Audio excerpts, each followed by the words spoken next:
Theatrical papers, gossip columns, radio commentaries, notoriety. Why can't you keep that trash out of the papers? I'm an attorney, not a publicity man. And might I add, damn it, Jim. At the present. But if you can't attend to a simple detail like serving a dispossess notice, I'll see to it that the board of directors... Yes, Dan. I know. Well, then do something about it. Dan, he's your son. I never met the boy. And I've been tending my mustache this whole time. Exactly because he is my son. I don't want him to open up that or any other nightclub. And stop pacing. Can't you just smoke or something? I want my son to carry on after me. I know. This sort of thing reflects on me and the company. Makes it appear as if we were frivolous people. I've done all I can. It isn't easy. Your son is Andy Dick, after all. I want him dispossessed. Then maybe I can bring him to his senses. And back to the company. To Dan, he's being very smart. My men tell me that he sleeps in his office, has his meals sent in, and has Sleeps a in his strong arm office? The man's a every- genius. I want some results. I want them now. You'll get them. Hi, Fred Results. Can I help you? Anybody? Yeah, we're all dead. Listen to me, Mr. Bascom. 8 times today I tried to serve this, and 8 times I was thrown out. Now, my wife and kids think I'm a nice guy. But here, you've served yourself. It's an actual human meatball. You know, Dan, there's a lot of money in the nightclub business today. Stop pacing. Oh, yes, Dan, sorry. What do you want? Did you advertise for a receptionist? Oh, yes, of course, but see me later in the afternoon, please. Just a minute. Is that a hat, or is your head shaped like that? Now your little Hi, heroes can team welcome up to with the new Deus Ex Spidey Human and his Revolution amazing Director's Cut commentary. Here is Jean-François Dugas, the game director on the game, and I'm with... Mary DeMarle, I am the lead writer on the game. And I'm Jonathan Jacques Billetet, and I'm the art director. And I'm Steve Shipkowski, I'm the audio director. And we'll have probably some guests with us today. What do you mean? With the first cutscene, well, when we started this project, we were kind of like... It was important to us to have links to the X1, but we wanted it to be subtle. We didn't want it to be totally in your face, even though the first character you see is Bob Page. But you're not supposed to know that. We wanted it to be subtle, so the first thing we did was to do just that. But what is strange, even with the die-hard fans, when they saw it for the first time, most of them didn't recognize him, even though we tracked back the real actor. Yeah, we went out of our way to find the real actor. We thought it was important to keep the continuity and to use him, and we thought the hardcore fans would really like it. And I think the plan was to keep the guy really in the shadows. Yeah. And I remember I was with Dominique Demas, the lighting guy. I was darker, put it darker, and it was all constantly a debate at how much of his face we should see or not. And that was fun. More challenging than anticipated. Fortunately, thanks to David, I now know where to look.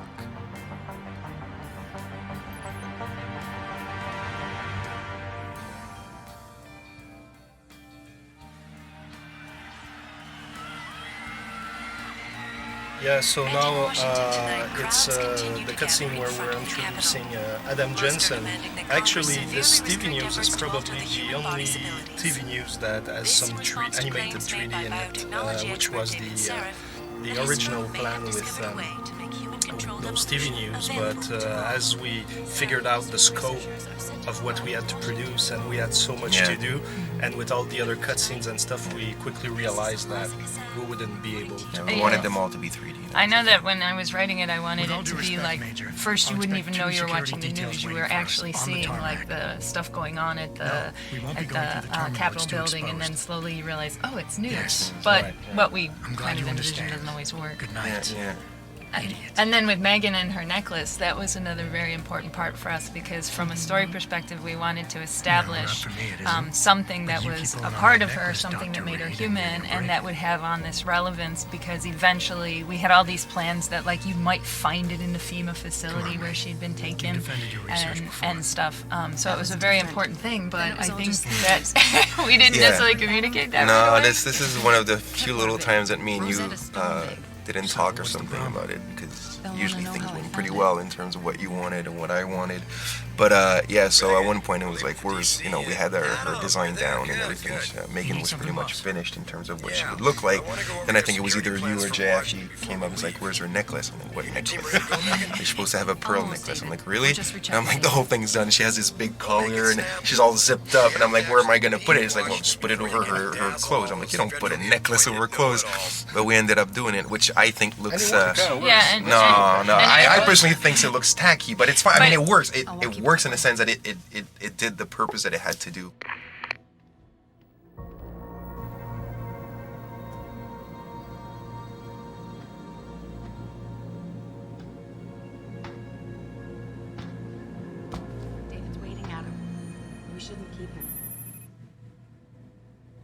So now we're in Megan's room.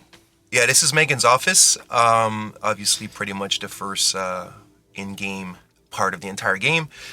This was a pretty important room for us because since the clutter is really important in the game, we wanted to make sure that it was there straight from the get-go. So this is one of the really, really good rooms in the entire game where it's extremely cluttered. That pillar of the art direction was quite well executed. And the Cyber Renaissance is, you can already feel yeah, it. you can really start feeling it and all that. It's not the biggest one. It's not for Cyber Renaissance. It's not the biggest one, but definitely for the clutter, it's one of the good ones. Now, I have no idea why everybody's so messy in this game, though, and that nobody cleans or puts their stuff in order, but it doesn't really matter anyway. When the end of the world is coming, you That's have true. other priorities. That's right? true.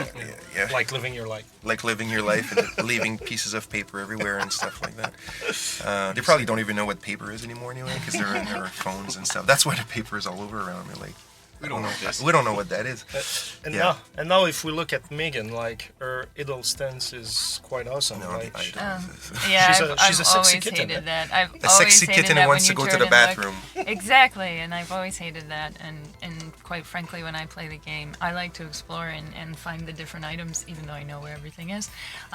So I purposely don't look at her the entire time. Yeah, I think it's almost borderline sexist, really, just the way she's No, standing I think there. it's out of character. It's out of character, but it's also like, totally it's a out of woman character. waiting for a man, and she's like, like, it's just, I don't know.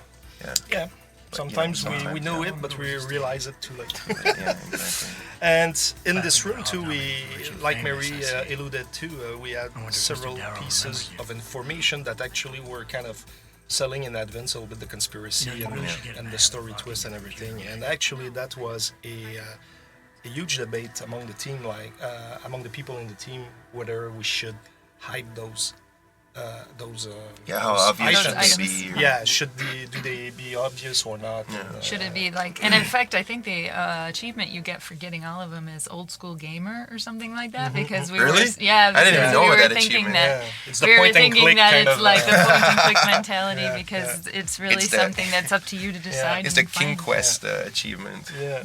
But for me, it was really important that we hide them, but some thought it was maybe too hardcore, and we went into, okay, when you get close, you have now the icon that you can press, so now you get the information about you need that. at So I least. think it was kind of a fair ground. Yeah. I agree.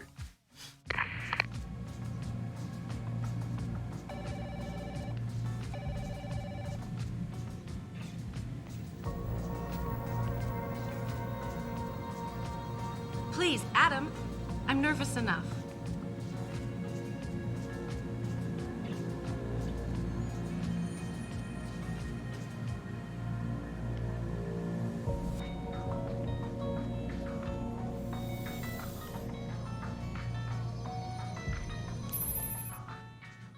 So now we're in Megan's room. Yeah, this is Megan's office. Obviously, pretty much the first in-game part of the entire game. This was a pretty important room for us because since the clutter is really important in the game, we wanted to make sure that it was there straight from the get-go. So this is one of the really, really good rooms in the entire game where it's extremely cluttered. That pillar of the art direction was quite well executed. And the Cyber Renaissance is, you can already feel Yeah, it. you can really start feeling it and all that. It's not the biggest one. But It's not for Cyber Renaissance. It's not the biggest one, but definitely for the clutter, it's one of the good ones. Now, I have no idea why everybody's so messy in this game, though, and that nobody cleans or puts their stuff in order, but it doesn't really matter but anyway. when the end of the world is coming, you That's have true. other priorities. That's right? true. Yeah. Like living your life. Like living your life and leaving pieces of paper everywhere and stuff like that. They probably don't even know what paper is anymore anyway, because they're in their phones and stuff. That's why the paper is all over around me. Like, we don't know what that is. And now if we look at Megan, like her idle stance is quite awesome, right? Yeah, she's a I've sexy always kitten. hated that. I've A always sexy hated kitten that who wants when to you go to turn the and bathroom. Exactly, and I've always hated that. And quite frankly, when I play the game, I like to explore and find the different items, even though I know where everything is.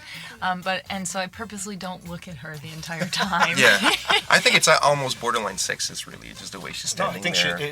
it's out of character. It's out of character, but it's also It's like, totally it's a out of woman character. waiting for a man, and she's like, like, it's just, I don't know. Yeah. Yeah.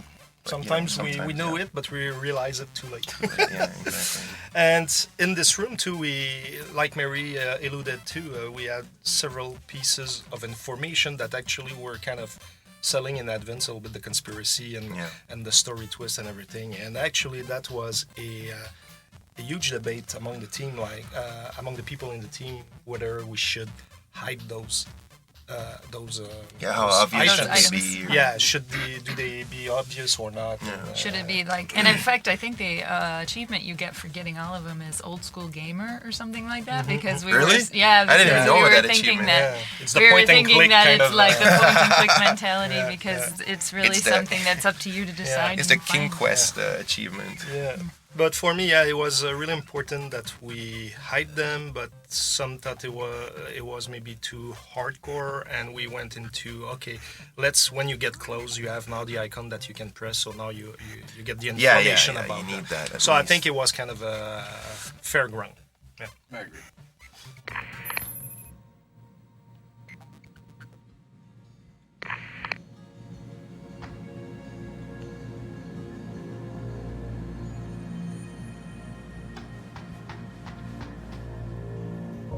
Please.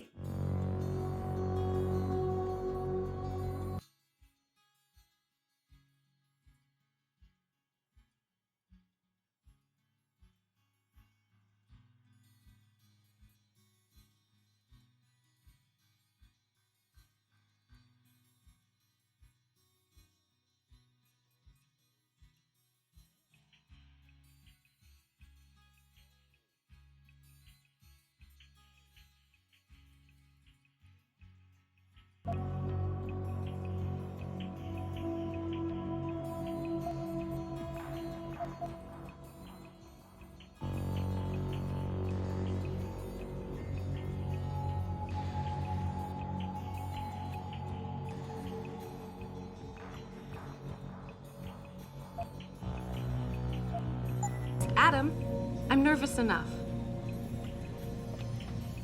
So internally, we've always referred to this section of the game as the walk and talk. And it actually wasn't the original opening for the game. We had a completely different idea for the opening to be more of a training mission where you're infiltrating your own company as part of a security test.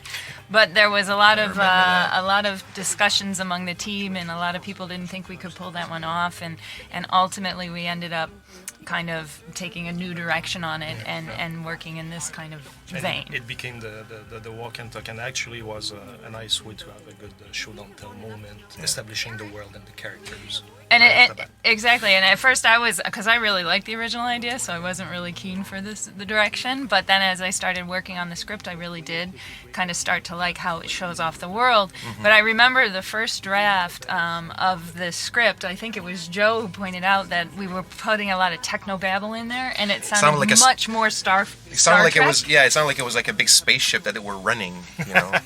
So we had to kind of go through extra passes to fix that and to lengthen it. Here to the right, it's cool. Like we have one of our artists he wanted to have an homage to the $6 Million Man, which was really cool and showing off that we're not that young. That girl is such a bitch there, man, she said. Well, we had to establish all their characters right off the bat as fast as we could.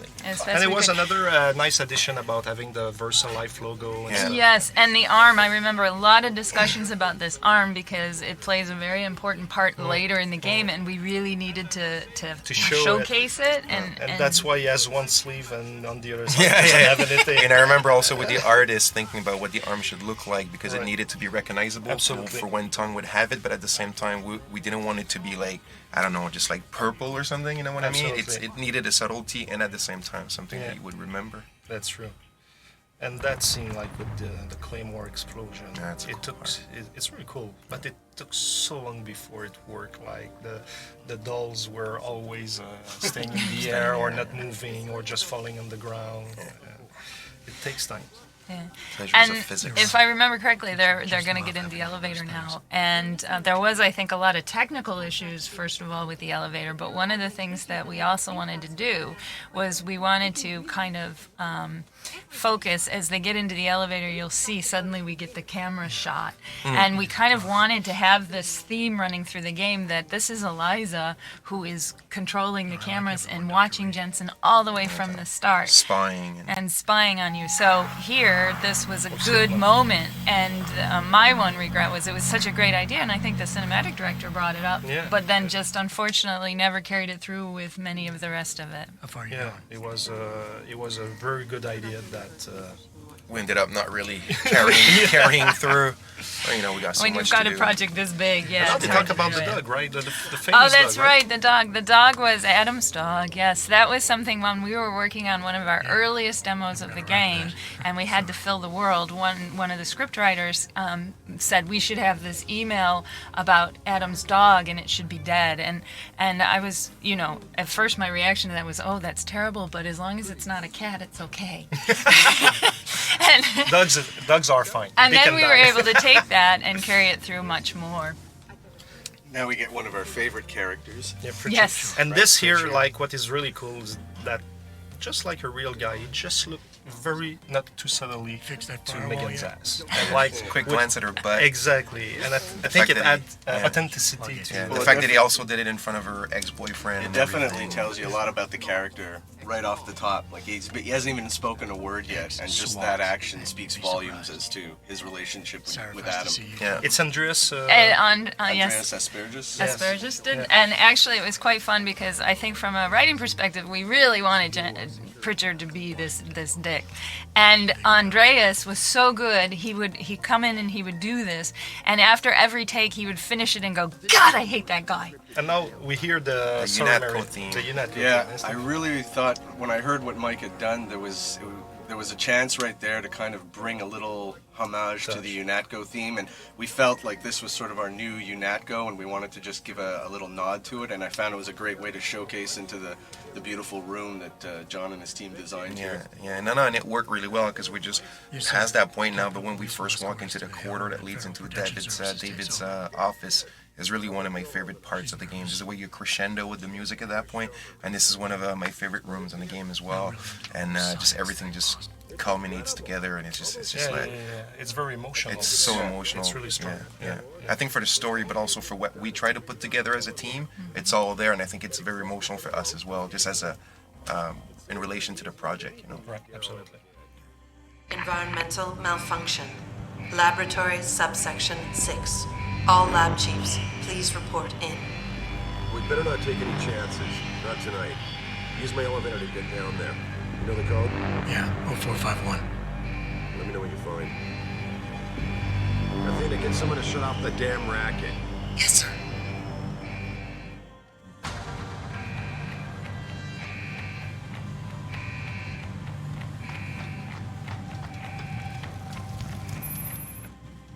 So now, if you look at the sky by the window and everything, like the city, one of the early version, like the sky was filled with so many aircraft that it felt like little it was flying cars, whatever it were. felt like it was Coruscant on in Star Wars, and we were like, no. Okay, it's in 2027, but it's still the normal world. Well, the thing's that they're not even flying cars. There's no flying cars in our game. In the world that we created, there's supposed to be choppers or personal airplanes or private jets or whatever. But it's even now, I think there's too much. But it used to be columns, like in Coruscant. Yeah. It's much better, but it could have been It's much better, but it could have been. Because Adam has his chopper, but we never intended this to be a world where there was particularly suddenly people just flying around TIE fighters to go shopping or whatever, yeah. And then on the Serif's desk, there's the chessboard. Yeah, the chessboard is pretty funny because I had a thing with one of the guys at Square Enix in LA where he gave me this really great idea once. He wanted the chessboard, the pieces to be placed as the winning move of Kasparov against Big Blue. and or was it? Yeah, Kasper. I was about to say Bobby Fischer, but no, it was Kasparov. And I kept telling you, yeah, it's a great idea. We'll totally do it. And I was always forgetting. And every time they'd get a new build down in LA and he'll play it, and he would like send me an email, man. The pieces are still just like there's no game going on, And I was like, yeah, I'll do it. And I just kept forgetting, and we ended up not doing. But it was a great idea because I'm sure with the kind of fans that we have, they totally would have picked it up that it's the last move. Yeah.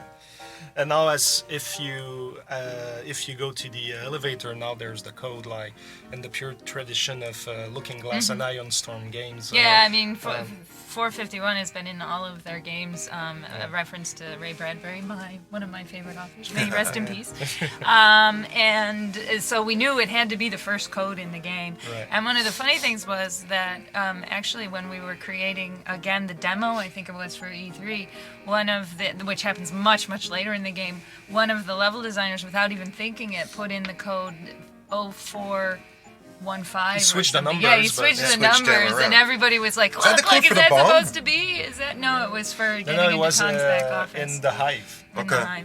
So, but we just knew we had to get that in for the first code. And it was funny because I had a flight once while we were making the game. I don't know, I was flying where, probably for some marketing, whatever, something. And I'm in the plane. I'm looking at my flight number, and it's 0451. And I'm like, no. And I took a picture, and I actually tweeted it first, And then people were like, no way. And then I'm like, yeah. And I took a picture and I posted. And people were like, oh my God, it's a premonition. It's like, walk out of that plane, it's gonna crash or something. On a remote island.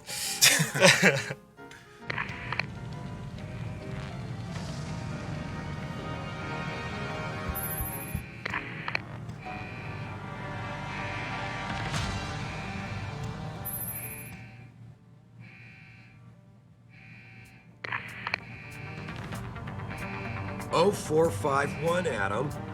Now, come on.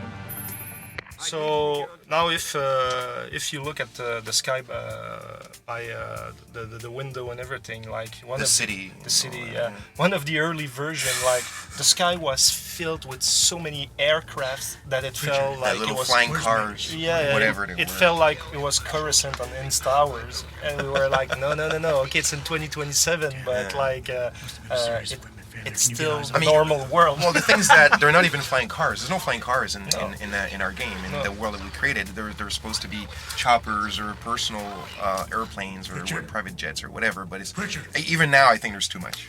But it used to be columns, like in Coruscant. Yeah. It's much better, but it could have been It's much better, but it could have been. Because Adam has his chopper, but we never intended this to be a world where there was particularly suddenly people just flying around TIE fighters to go shopping or whatever, And then on the Serif's desk, there's the chessboard. Yeah, the chessboard is pretty funny because I had a thing with one of the guys at Square Enix in LA where he gave me this really great idea once. He wanted the chessboard, the pieces to be placed as the winning move of Kasparov against Big Blue. And or was it? Yeah, Kasparov. I was about to say Bobby Fischer, but no, it was Kasparov. And I kept telling you, yeah, it's a great idea. We'll totally do it. And I was always forgetting, And every time they'd get a new build down in LA and he'll play it, and he would like send me an email, man. The pieces are still just like there's no game going on, And I was like, yeah, I'll do it. And I just kept forgetting, and then we ended up not doing. But it was a great idea because I'm sure with the kind of fans that we have, they totally would have picked it up that it's the last move. Yeah. And now, as if you go to the elevator, now there's the code, like in the pure tradition of Looking Glass and Ion Storm games. Yeah, I mean, 451 has been in all of their games. A reference to Ray Bradbury.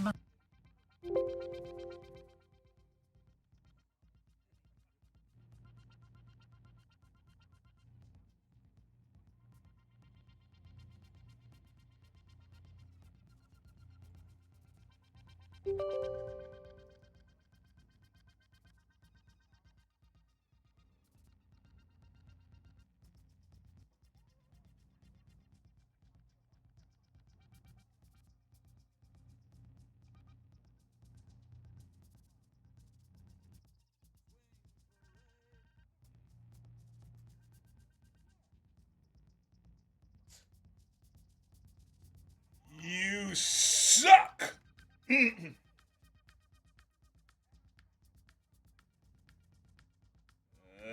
reception. Oh, there you go. That's it.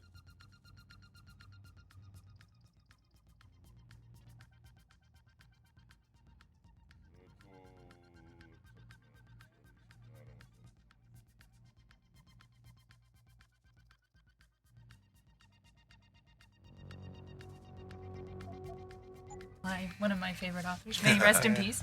And so we knew it had to be the first code in the game. Right. And one of the funny things was that actually when we were creating, again, the demo, I think it was for E3, which happens much, much later in the game, one of the level designers, without even thinking it, put in the code 0415. He switched the numbers. Yeah, he switched the numbers, and everybody was like, Is that the code is for the that bomb? supposed to be? Is that? No, it was for getting into Constack office. In the Hive. Okay.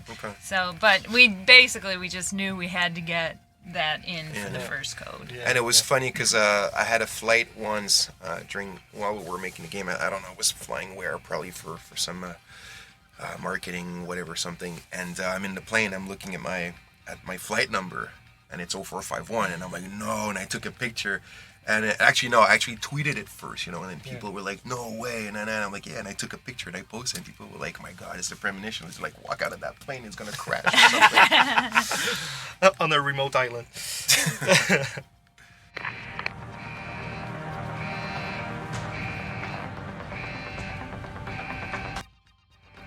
Before you can do anything, you must be able to get around. The first move you'll want to learn is the crouch. It will allow you to get into small spaces such as air vents, or to hide behind low objects so you can move about unnoticed. Jumping on objects or ladders is essential for getting to those hard-to-reach places.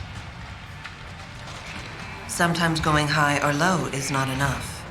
Sometimes you just need to go fast. You'll only be able to sprint for a few seconds at a time, though, so use it wisely.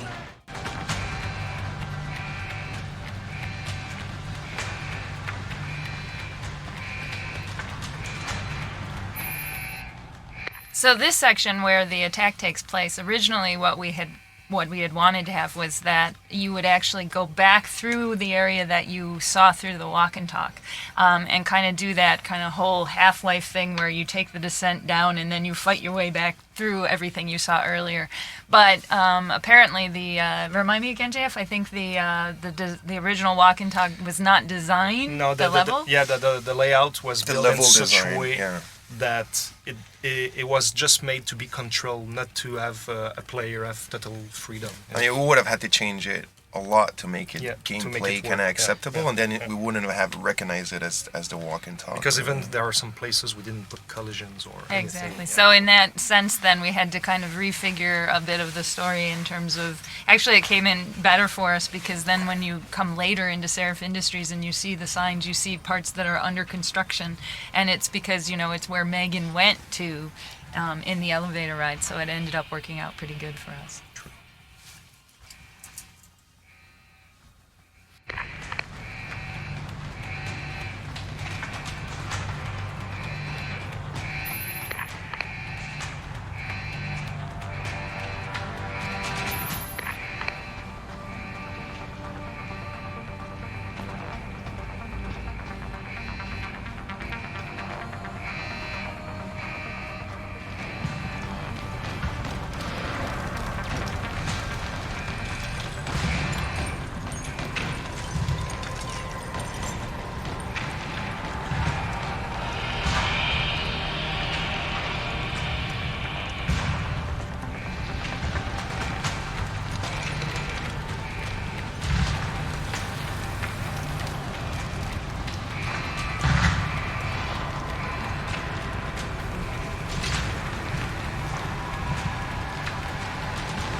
So here we're just right before the scripted event with Barrett where he kills the scientist. What's funny is that originally in the map layout, as you were walking down this corridor, there was a window in front of you with fire and smoke.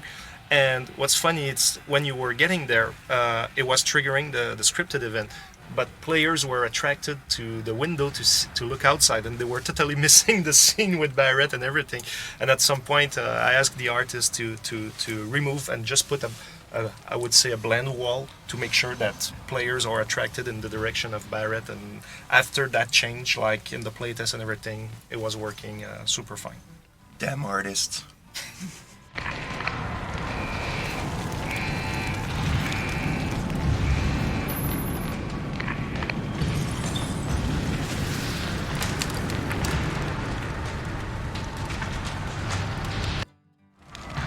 Some objects in the environment can be picked up and moved.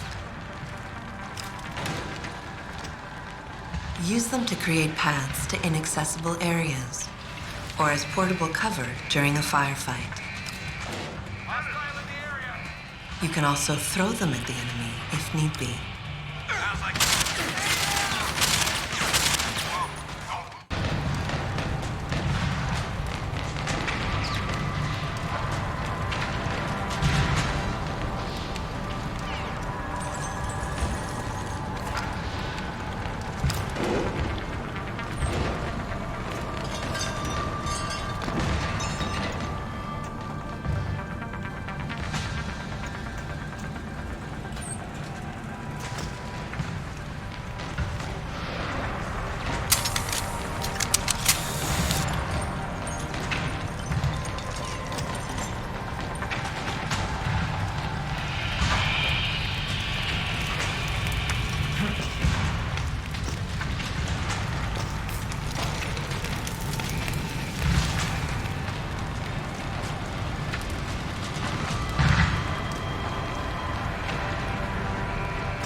When the lead starts to fly, it's wise to take cover. This will protect you from bullets and explosives. To shoot, peek out from behind your cover spot, either to the side or from above. Then take aim and fire. Whenever possible, use cover when moving around. Line of sight is important, and by keeping behind cover, you'll stand a better chance that enemies won't get a bead on you.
Yeah, so here we're just before the corner where Fedorova is introduced and she kills some guards. That was a lot of work and everything, but that sequence came quite late during the development, and we realized too late that it wasn't working because we foreshadow it with the two guards being killed at the other end of the corridor, and we thought players would be attracted and see what's lurking beyond the corner. But actually what happened is that most players were scared and they were just taking cover and waiting. Yeah, because they just saw people like getting gunned down and everything. So obviously your first reflex, is just to kind of hide or whatever. And then when they were getting on the corner, when they realized nothing was happening, The whole scripted event. the door was already open. The scientist on the other side of the door was already killed. So like it was and most players it was like that, and we were like, oh no. And they never got to see Fedorova, and it was so important to try and set her up. And I remember that first animation that they had. Yeah, it was a little outside of what we wanted, I think, Fedorova to be, because she, it's a bit of a clumsy sort of scene how it came together, and she sort of dematerializes and then materializes on the other side of the door, and we even thought, like, to try and help that, we put in the sound. If you listen, you can hear like almost the footsteps in the vent of like her traveling to the other side, but then she'd kill the scientists and she'd look at the players and do this kind of almost like Betty Boop sort of like blowing you a kiss.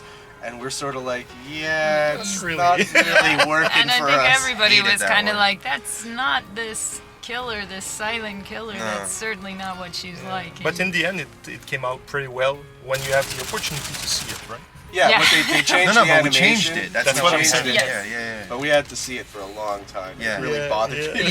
Yeah, I gave up at one point. I thought, this is it. This is what's going to stay. And I think every single one of us went to the animation team and said, you have to change it. You have to change it. But now she just hops over the fence now, right? That's what we, absolutely. And the other problem we had was with the visuals, because she was jumping through the roof air vent, but the hole was so small, like, how can you fit in that? It makes no sense. It needs to be at least three times bigger. Twice as big.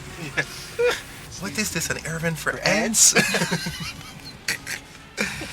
But it sounds, did we make it bigger in the end? Yes. Yeah, we made it a bit bigger. A tiny bit. Tiny bit, for more ants.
So the goal of this cutscene was really to surprise the player and get him. And I've always hated that shot of Megan because it makes it look like, what the heck was she doing while this terrorist attack is going on? It's supposed to be, is she a part of it? Whatever. She Still should have has to been go to the bathroom. cowering in fear. But for the most part, I think this cutscene did a pretty good job of conveying the horror of what happens to Adam in this scene. Yeah. I remember feeling bad for him. Yeah. It's almost gruesome. And you can really understand all those arguments. That I really hated. I really don't like the green acid. It's like so like Saturday morning cartoons. Like look, it's all green. Like Ghostbusters. Yeah. And here Namir is going to come to us, and originally it was supposed to be in gameplay, and actually we could had move the camera and everything. Yeah, we had a working prototype, but hey. So yeah, with the opening credits, actually it seems like people really liked it.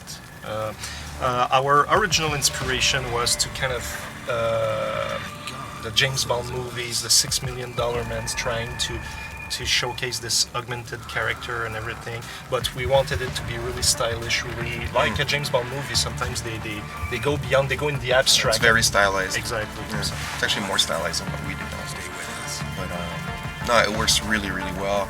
I think Steve A, the sound, the track that's on it is just completely insane. By the way, that's a pig. Sorry, I cut you. But when we see the thing cutting the flesh, it's actually a real piece of pig that was bought. So. When I saw the visuals, I mean, I was really impressed. It looked really cool, and I thought it was going to be really important to sort of nail it with the right music tone, because I think something that wouldn't have worked as well might have undersold the power of the scene, but it was really powerful.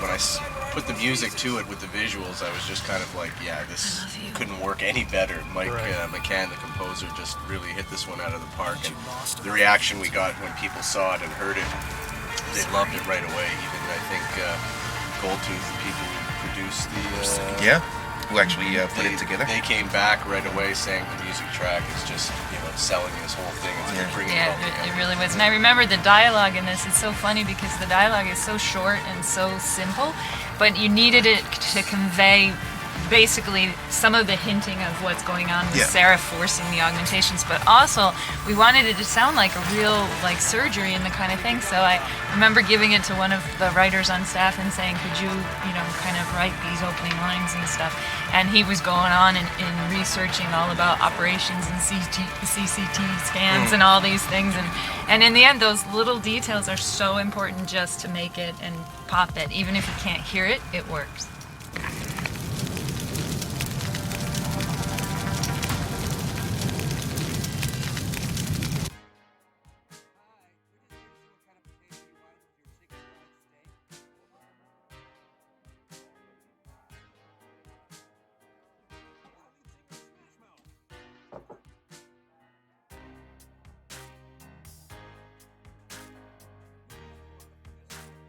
So yeah, Jensen's coming back from the dead, and now is going to come. Well, we see now that Eliza is still watching him, and now we'll see him close his shades for the first time. Now he's closing on himself. And he's closing. Exactly. That was the idea, right? That he's kind of like now he doesn't really like what's happening to him, and he's a bit kind of self-conscious. He's self-conscious and making a little shield around him from the world. The eyes are the windows to the soul, but the eyes we cover them up. Yeah, he protects himself. Yeah. Adam, it's David. You in the building? Just entered the lobby. Sorry to pull you out of sick leave so soon, but we've got a situation. A break-in at our Milwaukee Junction factory. Meet me at the helipad. I have to see Pritchard first. Something's wrong with my retinal enhancement. Frank's on the second floor in the tech lab. Make it quick. People's lives are at stake.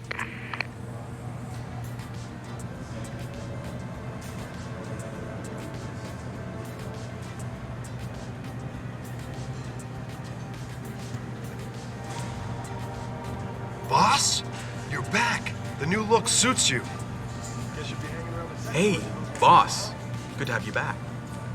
By the way, they moved the tech lab to the second floor. We might be hiring more staff. We've been putting in a lot of hours since, well, fucking prima donna. Dr. Sandusky, please report to testing lab 1C. My God. Mr. Jensen, I didn't think you'd... Wow. I guess you hear about the break-in. Did you need directions or something? It hasn't been that long, Cindy. I may not look the same, but my memory's pretty intact. Oh, I didn't mean... I mean, of course, your memory's fine, sir. It's just that things have been switched around a lot ever since the... Ever since the first attack? Yes, sir. The lab floors were pretty much demolished. We're rebuilding them, but most of our researchers are working off-site now.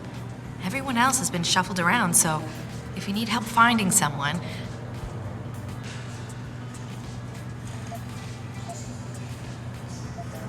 You said everyone's been moved around? Almost everyone. Who were you looking for? Has my office been moved? No, sir. You still have that great view of the lobby. Mr. Pritchard wanted it, but Mrs. Margulis put a stop to that. Up 2 floors and make a right. I need to get to Seraph's office. Oh, he and Mrs. Margulis are still in the penthouse. You can use the elevator at the left wing of the building to get there.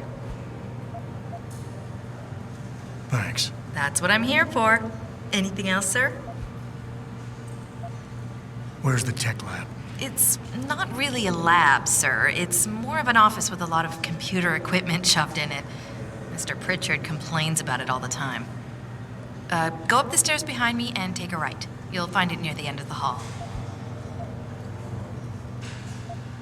I don't suppose we moved the helipad, did we? I don't see how we could have moved it. Oh, you're teasing me. Very funny, Mr. Jensen. Go up the stairs to the 2nd floor, then around the cafeteria to the exit. I think I saw Farida heading there earlier. I'll find my way. If you say so. It's good to have you back, sir. Sounds like extremists, but I don't know. No one is. Okay, bye. Are you Mr. Jensen? I heard you might be coming back soon. I'm one of the new hires. Replacement, so to speak. I heard there's a problem at the manufacturing plant. It's not serious, is it? I mean, is this something that happens regularly here?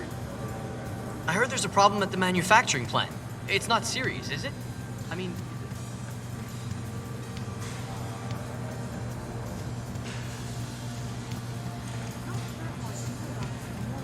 What do you mean? The least we can do is remind everyone of the sacrifices our scientists made for this company. Jensen, good to have you back, man. I can't tell you how relieved we were to hear you were going to make it. What do you mean? Hang in there, Jensen. We need you. What do you mean? The least... Jensen, good to have you back, man. I can't tell you how relieved we were to hear you were going to make it. What do you mean? The least we can do is remind everyone of the sacrifices our scientists made for this company. For the world, even. Yeah, it's the reminding part that bothers me. I've been in therapy for months trying to forget that night. Seeing the bodies coming out all burned up like that. I wasn't there. Not everyone was so lucky, huh? I wasn't there, but I heard it was gruesome. Megan, Eric. Not everyone was so lucky, huh? Megan, Not everyone was so lucky, huh? Megan. Not everyone was so lucky, huh? Megan, Not everyone was so lucky, huh? Megan, Eric, Vasily. Hang in there, Jensen. We need you. Megan, Eric, Vasily. The whole team gone. Jensen, isn't it a bit early to toss him back into the trenches? I hear he's almost fully recovered. His body accepted documentation with remarkable ease, but that doesn't mean he's running. We all know what happened when he was slaughtered. The Mexican Town massacre wasn't his fault. Then why was he kicked off the force? Jensen, didn't hear you coming. You should probably be heading for the helipad, don't you think?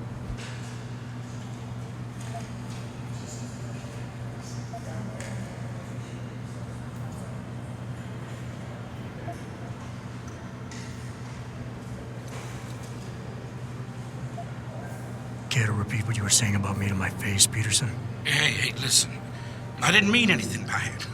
I'm just tense about the Milwaukee Junction situation. Everybody is. And you think telling people that their chief of security isn't up to the job is a good way to make them feel better? No, that's not what I... Look, Jensen, Everybody here knows what happened to you 6 months ago. Normal people don't recover from augmentation surgery this fast. I guess I'm not normal then. Apparently not. Glad we could clear that up. Oh, and for the record, I wasn't kicked off the force. I quit. That's not what the papers said. The papers lie. So probably, depending here on how you played, you might have gone or not in the ladies' restroom. And eventually, if you go meet Pritchard, he will comment on that. So for the old fans of Deus Ex, for us, it was just a way to pay an homage to this kind of similar scene in the X1. And pay an homage to perverts. Exactly. And I think that's why we put the conversation that's going on in there. And I remember, I remember watching some of the people here testing jumping to see if they could see the women inside the restroom. And you added a sound about like, if you jump a couple of times, like, is it someone here or something? Possibly. To be honest, I don't really remember. I just remember that I loved the delivery of the actor Pritchard when he just adds casually, and you might want to stay out of the women's washrooms. And it was, and when well written and well delivered. Yeah, and actually, I remember when we recorded it, they recorded it, and they were like, "That was just a joke line, right? I mean, that's not going in the game, is it?" We're like, "No, that's real. It really will happen." Frank tells me he's still waiting for you, Adam. You don't have time to mess around. Get to the tech lab, or something seriously bad is gonna happen.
I don't know.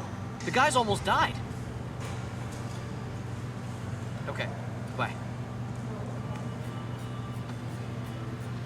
Are you Mr. Jensen? I heard you might be coming back soon. I'm one of the new hires. Replacement, so to speak.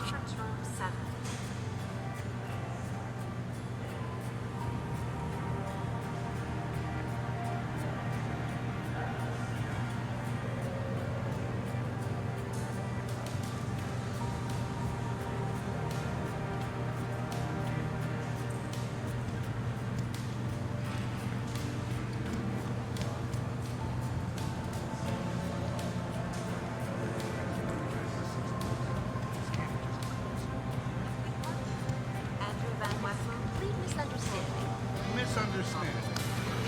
Yeah, I can see the hostage takers now. Don't take this the wrong way, but everybody up against it.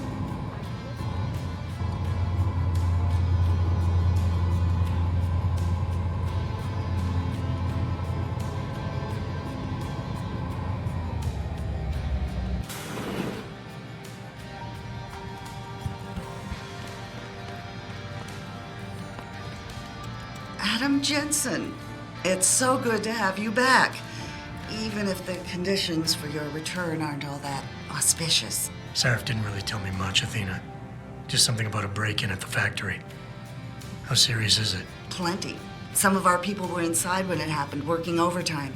On a Saturday evening? Things have been difficult since we lost so many good people. Everybody's had to do extra shifts to meet deadlines. Most clients were understanding, but not every contract can be delayed. Especially the military ones. So what am I looking at here? Well, David knows more than I do. Get to the helipad, he'll fill you in.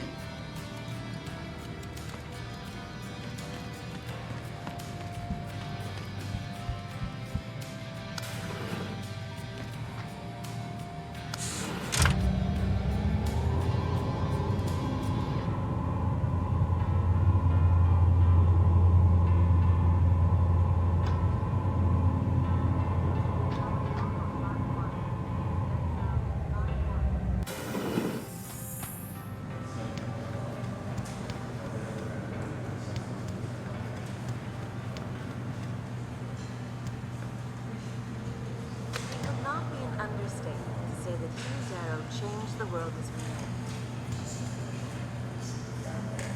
Entrepreneurs, Darrow's groundbreaking work with robotics, biotechnology, and human enhancement.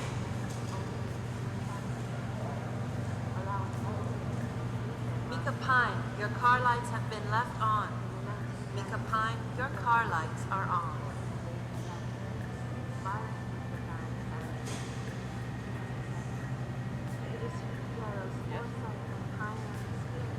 Sounds like extremes, but I don't know. No one.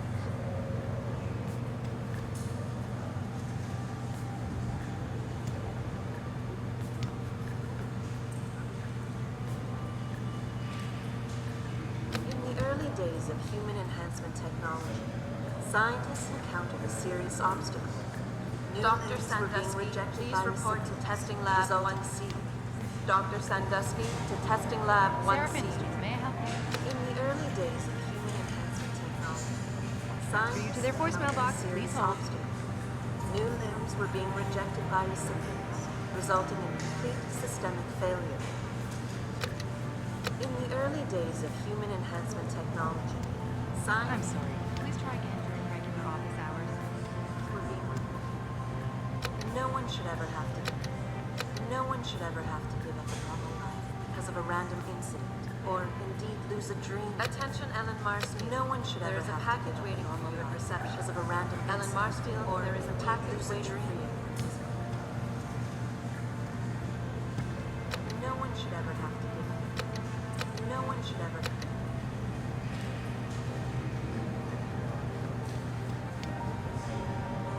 Proudly headquartered here in the heart of Detroit, Seraph Industries specializes. A formal statement will be issued after the situation is resolved.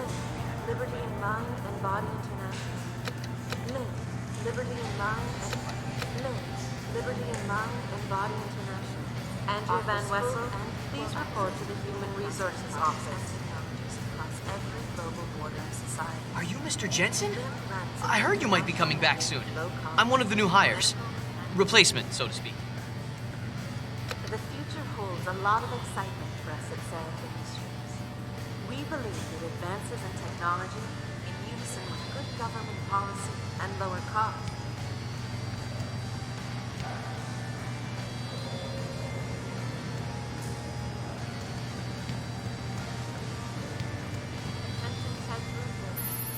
Christ, Adam, while you were strolling around the offices, the situation got worse. Meet me in the chopper, I'll explain.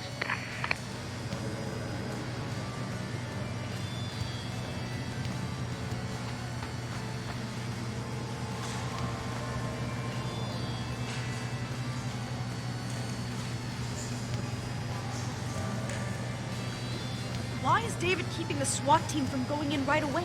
Doesn't he remember the last attack?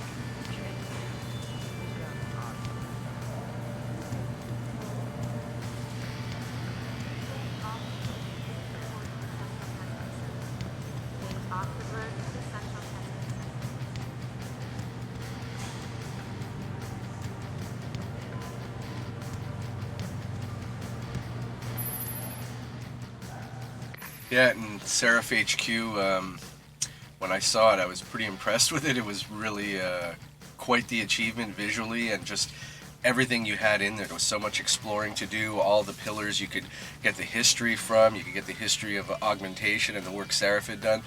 So I knew for the exploring type players, they were going to spend a fair amount of time here.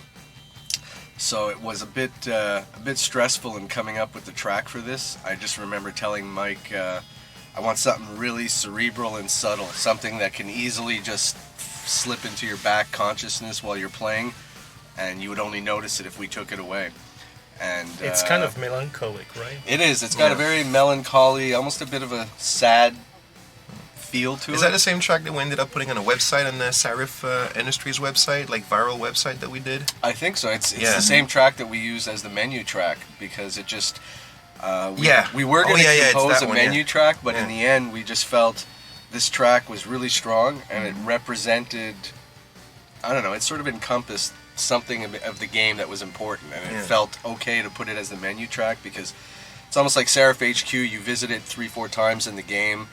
And again, you know, when you're going to revisit an area and you're coming back with the same music, you're really hoping people aren't like, oh, not this again. So, you know, I was fully aware of that all the time and a bit stressed out about it. But again, credit to Mike and the work he did. He came back with a track that, for me, it fit perfect. And based on the comments that were positive that people came back with, we actually said, well, let's throw it in as the menu track, because people seem to really like it and it seems to work.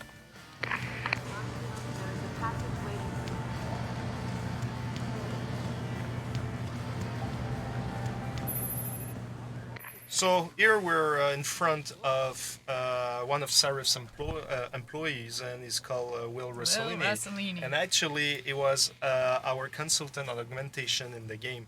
And what is really cool about this, how it came to be, is that one day we were working and we received an official letter by this guy presenting himself and everything in the field he was working in and everything.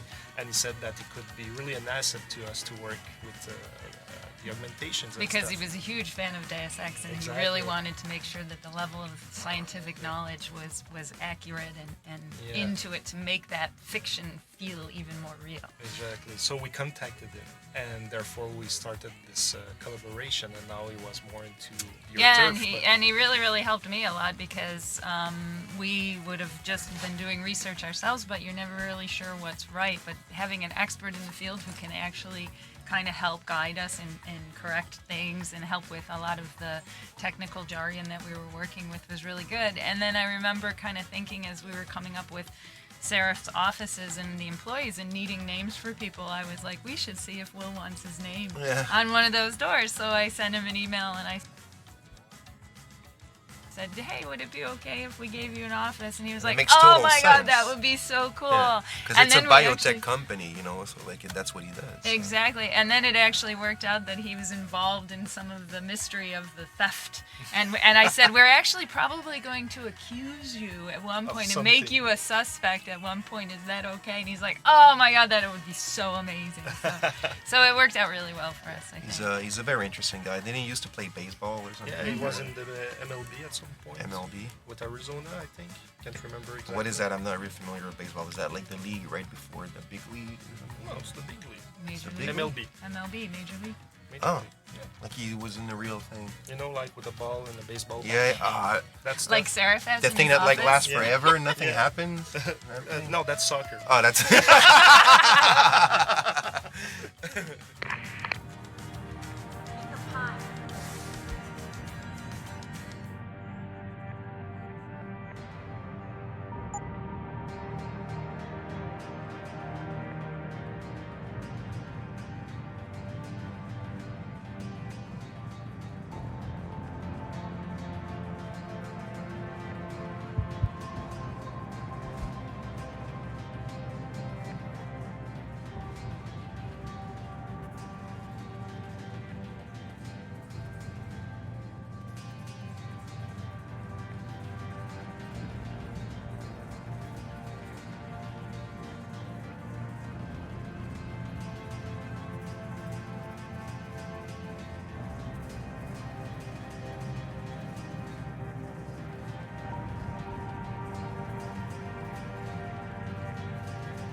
Ted Bruger.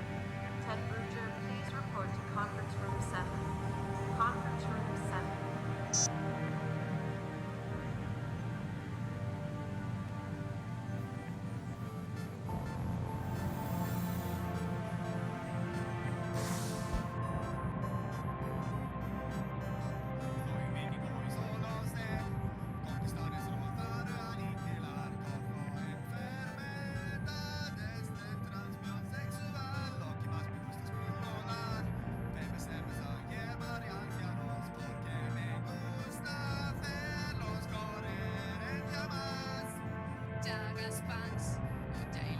James Osterberg, please report to the Central Testing Center. James Osterberg to the Central Testing Center.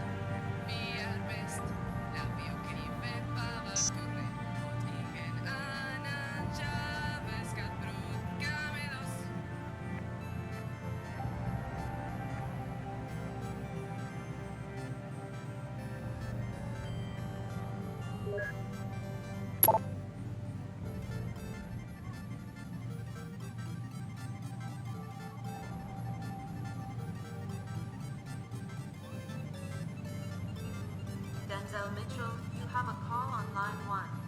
Denzel, line 1.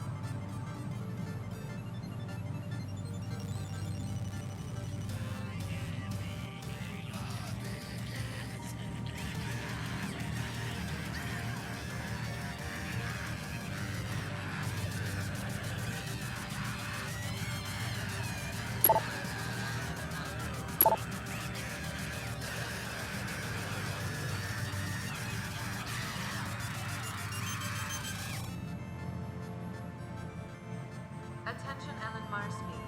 There is a package waiting for you at reception. Ellen Marsfield, there is a package waiting for you.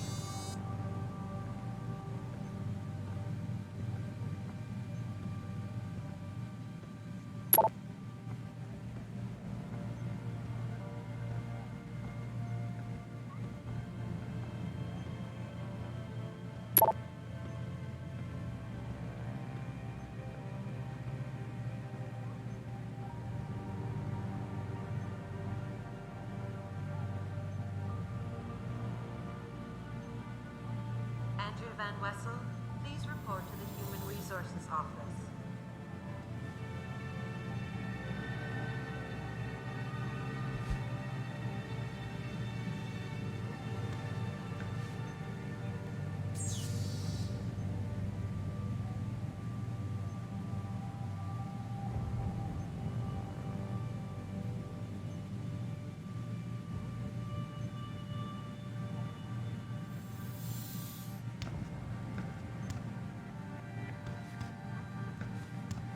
Denzel Mitchell, you have a call on line 1.